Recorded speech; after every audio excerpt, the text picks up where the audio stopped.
Hey y'all. Thank you for joining me. I've been on radio silence for about 6 months. Very unintentional. Just kind of a tough season to get through. So I had to focus on that. Um, Hopefully your year is starting out better than mine did. My poor vehicle got hit twice on two separate occasions. So I'm dealing with that. And just some other things that 2024 I want to do um, do over. But, we'll get through it. Um, Today I want to talk about healing, but I want to talk about the cost of it. The cost that's very worth it, but also tough. People talk a lot about in the process of healing, you end up having to cut off people, you end up having to outgrow people. And that is all true because there are some that I've outgrown. Don't wish them any harm, don't have any ill will, just I'm at a different stage in life than they are. And then there's others that I have had to actively cut off because they're not honoring boundaries or they're trying to manipulate various reasons. I've even had to cut off a couple of longtime friends, childhood friends, because they weren't honoring boundaries and basically trying to be middleman between me and my ex. And, anything I did, they reported. Anything the ex did, reported. I don't play that. I don't wish my ex any ill will. I pray that my ex, however many years that he has left, has a decent life remaining. But it doesn't mean I want him to know about my life. That ship is obviously sailed. And people talk about that part of healing all the time. And it is tough. Um, I have taken to a zero tolerance for drama. If there's drama, I'll cut you off in a heartbeat because life itself is enough of a drama without adding to it. But then people don't talk about healing the relationships that you want to heal. Like in this case, with me, my family. Because for so many years, I was isolated by my ex's design. So a lot of relationships went on the wayside, including with my own children. One of my children was extremely affected by all of this in a way that my relationship with the child, was strained, to the point that right before I left, the child didn't really want to talk to me much anymore because I had to sneak around to talk to my children, and the child felt like they were a dirty secret. And it's like, I'm not somebody's dirty secret. And they were right. And there's been a lot of healing with that child. Since then, I would say night and day. it's still, I mean, there's a lot of work to be done. There was a lot of damage that I allowed to happen. Um, and there have been a lot of hard conversations. And when you go through those hard conversations with an individual that you're trying to heal a relationship with, it's exhausting. It can be very rewarding, but getting to the point of healing, it's not easy. You've got to be willing to have all the hard conversations. You have got to be willing to listen. It's hard to listen, especially when you come from a history of trauma where you were literally living in constant fight or flight. You couldn't even rest when you went to sleep at night. You couldn't even rest peacefully because it was almost like you had to keep one ear open to be on guard for the abuser, because that's what I had to do. Even at night going to sleep, I had to be on guard, because if he got up in the middle of the night and started throwing up because he got too drunk, if I didn't get up and comfort him, I paid for it, because I was heartless, I was cruel, and, everything else.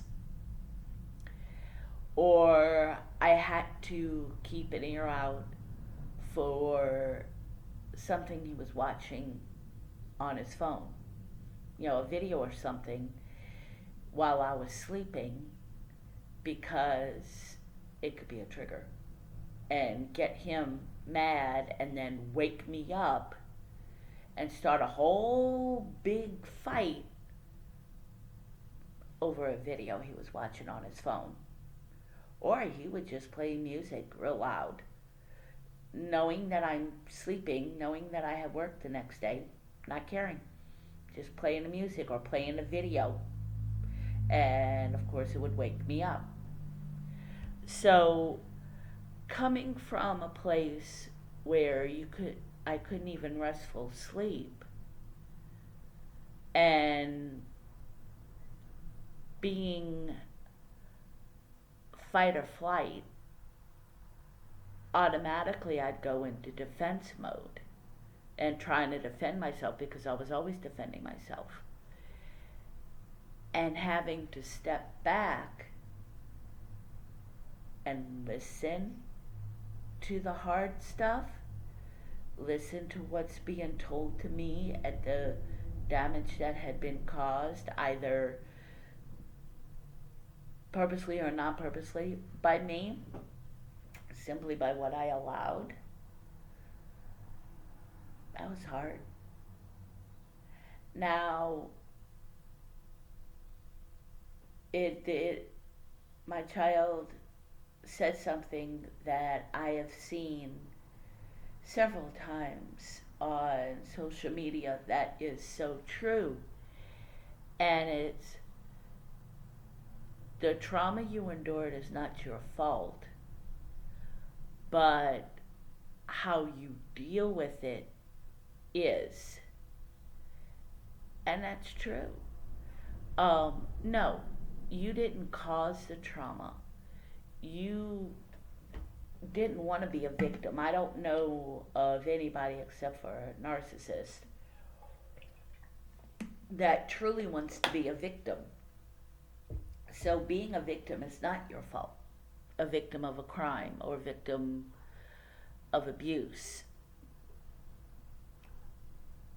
But how you handle it is on you. It is your responsibility.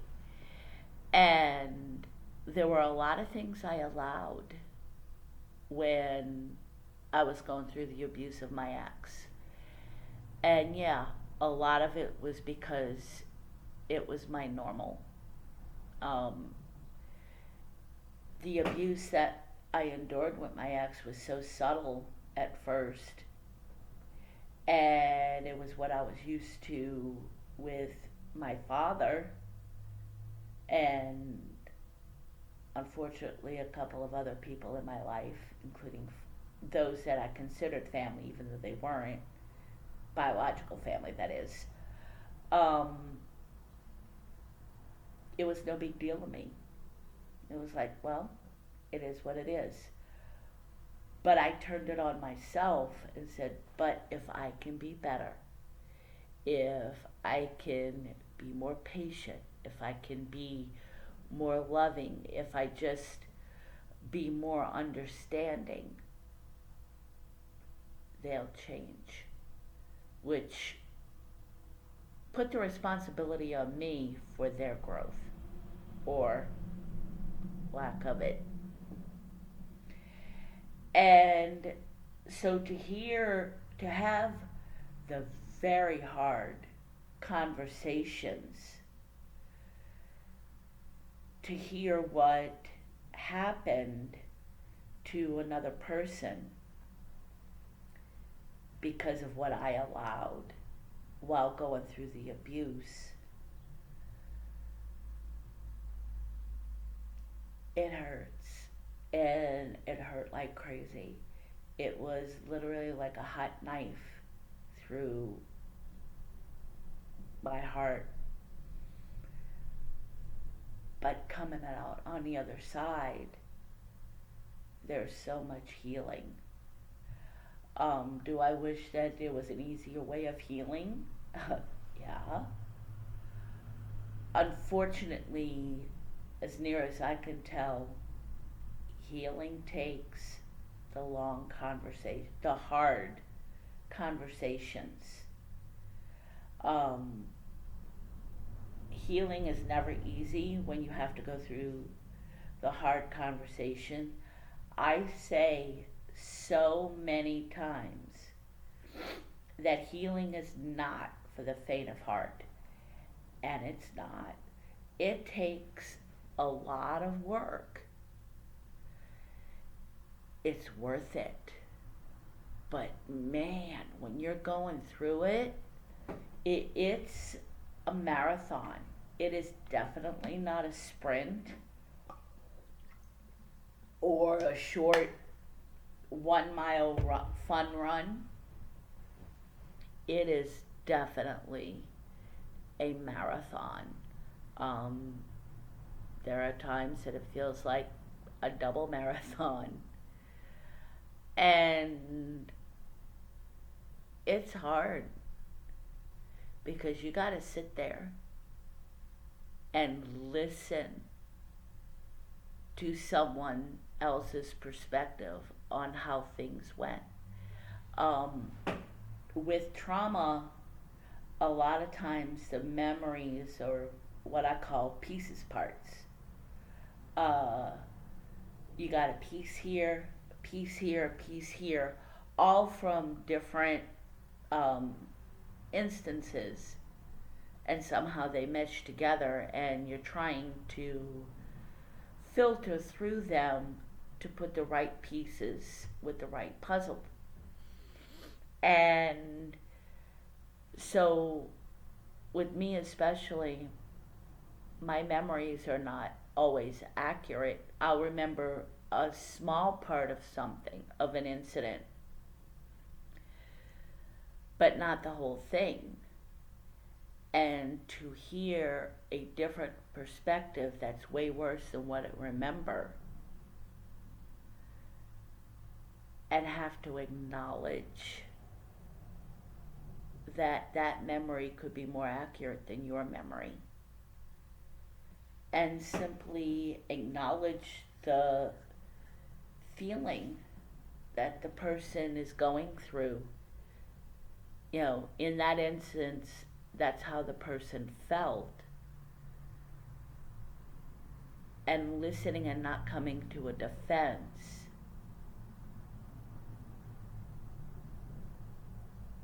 That's hard. Because my go-to, I will be honest, my go-to is still coming to a defense because of how I lived for so long having to defend myself.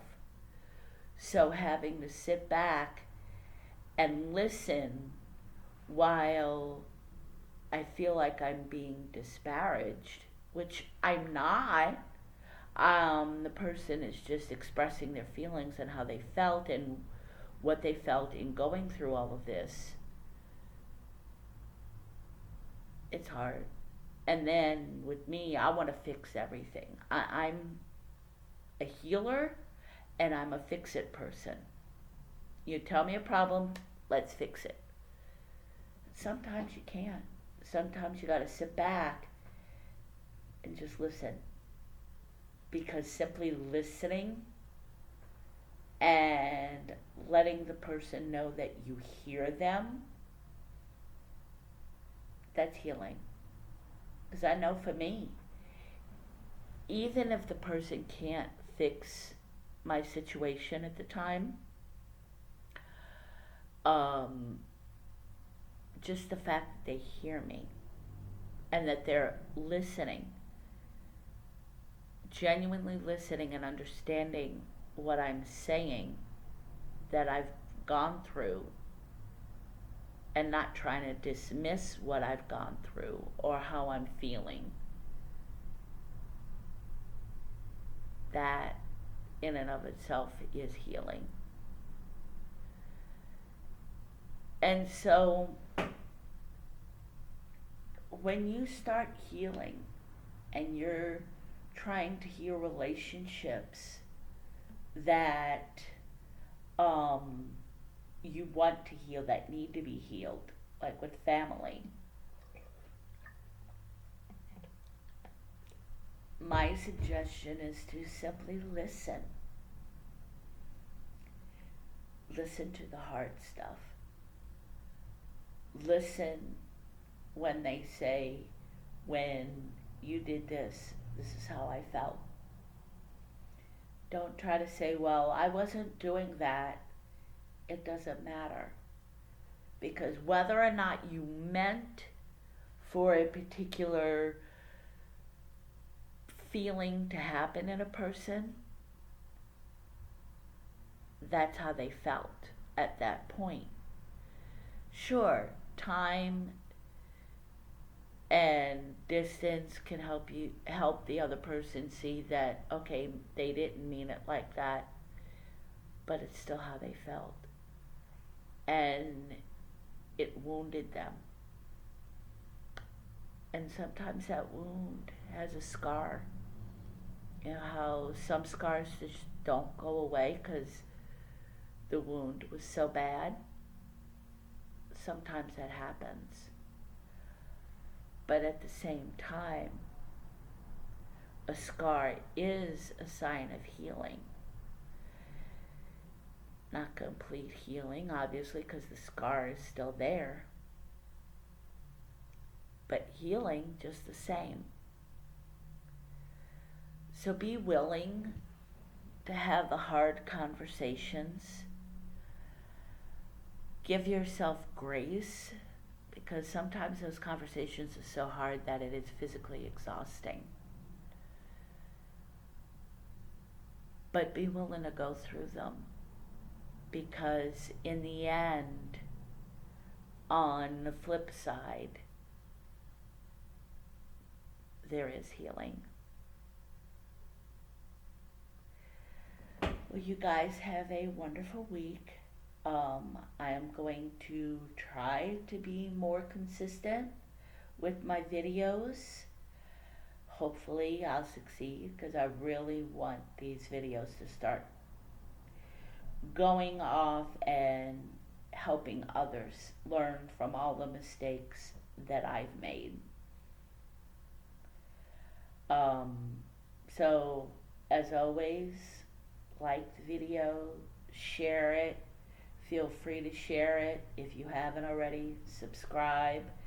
Thank you for those that have subscribed and been supporting me in this journey. I really appreciate it. And you guys have a wonderful week.